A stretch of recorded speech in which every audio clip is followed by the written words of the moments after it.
सभी पत्रकार साथियों को नमस्कार। अभी थोड़ी देर पहले बीजेपी की एक बड़ी नेत्री ने, स्मृति ईरानी जी ने एक बहुत महत्वपूर्ण मुद्दा उठाया। आज हम उनकी बातों से इत्तेफाक रखते हैं। उन्होंने प्रमुख तौर पर ये कहा कि Amit Shah ji as a law minister एक टोटल फेलियर रहे हैं। उन्होंने कहा कि Amit Shah ji as a home minister borders की सिक्योरिटी नहीं कर पाए हैं और देश में हर जगह रोहिंग्या बसे हुए हैं। आज देश में आप न्यूज पढ़ेंगे तो पता चलेगा, गुजरात में रोहिंग्या है, उत्तर प्रदेश में रोहिंग्या है, हरियाणा में रोहिंग्या है और म्यांमार, नागालैंड, असम, झारखंड, बिहार, उत्तर प्रदेश, ये सारे रास्ते क्रॉस करते करते रोहिंग्या दिल्ली पहुंच गए हैं। उससे साफ दिखता है कि अमित शाह जी ना तो एक्सटर्नल बॉर्डर सिक्योरिटी में बॉर्डर्स को सुरक्षित कर पाए और ना ही दिल्ली में इंटरनल सिक्योरिटी को सुरक्षित कर पाए। दिल्ली में भी कानून व्यवस्था, लॉ एंड ऑर्डर सीधे तौर पर अमित शाह जी के अंडर आता है और देश की बॉर्डर सिक्योरिटी भी अमित शाह जी के अंदर आती है। स्मृति ईरानी जी ने आज हिम्मत करके अमित शाह जी को चैलेंज किया है। उन्होंने कहा है कि ऐसे देशद्रोह में उनके ऊपर मुकदमा होना चाहिए जो बुरी तरह से बॉर्डर सिक्योर करने में फेल रहे हैं। अब देखेंगे ईडी सीबीआई के छापे भी पड़ेंगे और जैसा मैंने पहले कहा, आतिशी जी के अरेस्ट होने की भी पूरी संभावना है। आज ये बहुत इंपॉर्टेंट मुद्दा है कि देश में हर जगह रोहिंग्या कैसे घुस आए, तो इस पर अमित शाह जी के ऊपर देशद्रोह का मुकदमा होना चाहिए।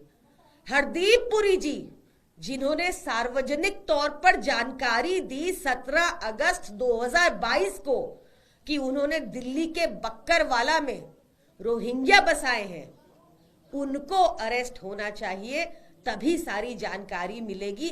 पता चलेगा कि कल जो हमने खुलासा किया, जहां पर भाजपा के मंत्रियों और सांसदों के घर पे जो लोकसभा में सिर्फ 4-5 वोट थे, वो 45-40 पहुंच गए 15 दिसंबर के बाद। क्या कहीं उन्होंने रोहिंग्या अपने घर में तो नहीं बसाए? वोटों के लिए बहुत जरूरी है हरदीप पुरी जी को अरेस्ट किया जाए और अमित शाह जी की अकाउंटेबिलिटी तय की जाए। धन्यवाद।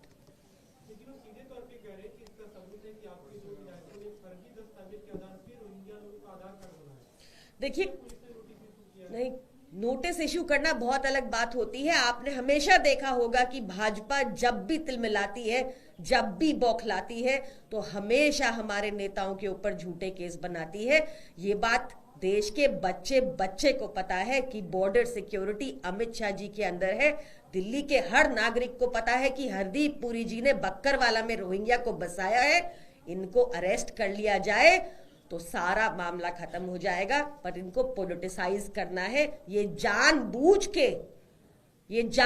के बसा रहे हैं क्या अपने वोट बढ़वाने के लिए? इस बात की जांच होना जरूरी है। सवाल ये भी उठ रहा है कि जांच के लिए जा क्यों रहे, क्या उन्हें गिरफ्तारी का डर है कि गए तो जांच के लिए गिरफ्तारी? देखिए, जब बुलाया जाएगा तो वो जाएंगे भी। हमें कब जांच गिरफ्तारियों से डर लगा है? हमें तो 2014 से इन्होंने 200 से ऊपर केसेस आम आदमी पार्टी के नेताओं के ऊपर किए। हमेशा कोर्ट में मुंह की खानी पड़ती है भाजपा को। झूठे केस बनाती है भाजपा, एजेंसीज का दुरुपयोग करती है। ये किसी से छुपा नहीं। सवाल ये है कि जब सीधे तौर पे प्रमाण है, जब हरदीप पुरी जी बता रहे हैं कि उन्होंने रोहिंग्या को बसाया, तो वो अब तक अरेस्ट क्यों नहीं हुए? प्रियंका जी, एक सवाल ये भी है कि आम आदमी पार्टी की नजर में इंडिया अलायंस का स्टेटस अभी क्या है? क्योंकि अभी कुछ देर पहले गृह मंत्री अमित शाह ने कहा है कि इंडिया अलायंस है क्या? दिल्ली में कांग्रेस और आम आदमी पार्टी अलग है, बिहार में लालू यादव भी चिटपटा रहे हैं। इनका अलायंस खत्म होने की शुरुआत हो चुकी है। महाराष्ट्र में बीजेपी की ऐतिहासिक जीत हुई।